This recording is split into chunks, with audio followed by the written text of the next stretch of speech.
So I'm in my dressing room at the Magic Circle, and these are my cards that I've just written out. I'm doing my first MC gig here. So I've just written down some topical things. I've got the stuff about switching the phones off and where the entrances are. And then I've just gone... I've spent the last couple of hours just walking around the Magic Circle and finding out the names of all the rooms. So there's the Devant room, after David Devant, the first president, and then there's the Parlour, which I'm going to claim is named after Ray Parlour, the Arsenal footballer, the Romford Pelé. And then there's the museum room, which I'm going to claim to the audience is named after Victoria and Albert Museum, who donated a lot of money to the Magic Circle. Obviously, it's the first bit's real, and then I've just made up the other bits.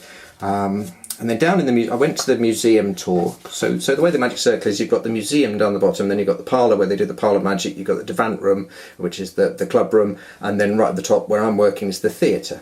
And so I've listened to the museum tour to find some stuff on there. Like, I didn't realise that Sooty, for example, is the member of the Magic Circle. So I'll put in a line about Sooty's a member, but he doesn't shout about it, because of course he's a glove puppet and he doesn't say anything. And then, but Sweep speaks very highly of him, because Sweep's got that sort of squeaky voice, hasn't he?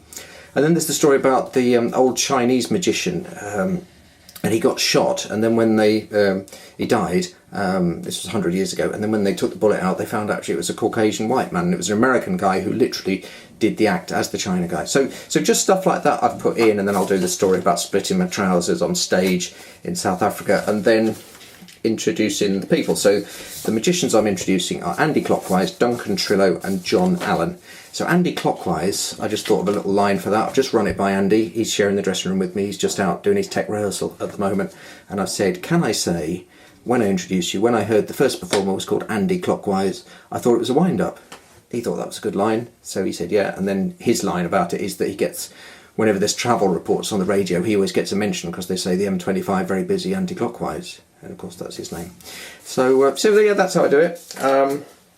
And I'll be on stage in about 45 minutes. Wish me luck.